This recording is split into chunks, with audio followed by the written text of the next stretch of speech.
Let's talk about Bijan Robinson, who has been one of the most covered prospects, certainly from like a fantasy football perspective. He's going to be the guy coming out, but a lot of it's going to depend on fit. I know that a lot of people are hoping that he finds his way all the way to the Bengals, which would be pretty ridiculous for Joe Burrow, Jamar Chase, T. Higgins, and Bijan Robinson. But where do you think that Bijan's ultimately going to go, Chris? What type of range, and where would you like to see him go? Yeah, I mean, I'm not saying anything you guys don't know. In a draft where there's a lack of blue chip players, I mean, this is definitely one of the 5 best players in the draft, right?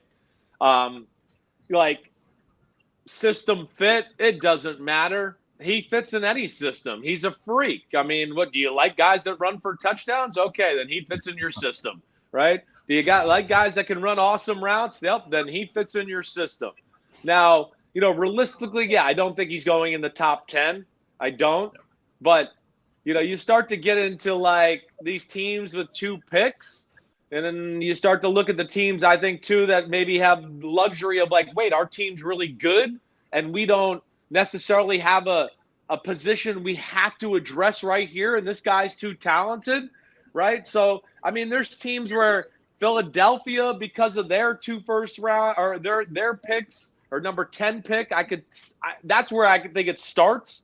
Would they just be like, hey, F you, we're awesome, we got everything, now we got this guy, you're screwed? Like, at least that's where my brain starts in the conversation.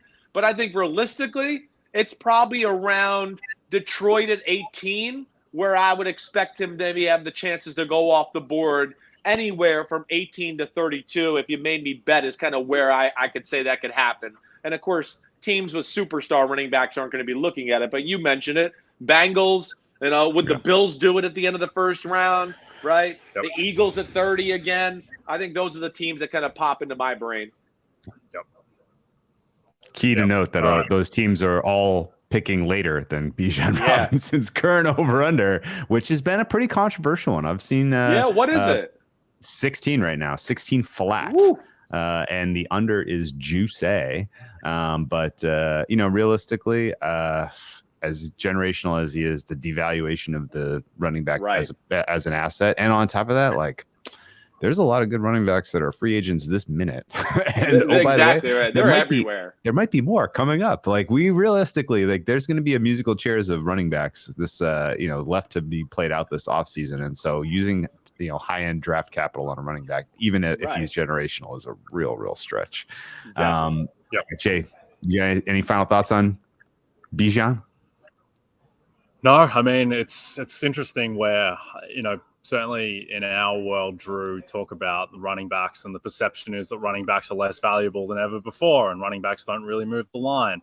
At the same time, if you get an elite running back, like Christian McCaffrey moves the line. Like, they're still extremely valuable players. And I think it's probably gone too far in the opposite direction to think that, running backs are just totally replaceable by just the next guy on the depth chart. Like, not everyone has Alexander Mattison right behind Dalvin Cook. Like, there is, you do suffer a drop-off if you're going from, Jonathan Taylor to, Nyheim Hines a year ago or whatever. Like, God, that hurts your this is team. a great point.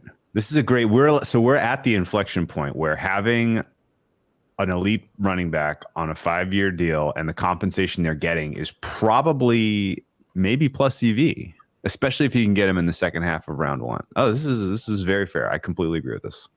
Yeah, and the thing is as well is when you add the receiving element, that's what takes you to the next level, because then you got to start valuing running backs like McCaffrey, like Eckler, as though they're wide receivers in a way. And so those players are extremely valuable. So I wonder if there will be an overcorrection where, eventually, guys, running backs typically who would have slid to, the second round, Bijan maybe goes earlier than we think. But certainly it'll be one to watch.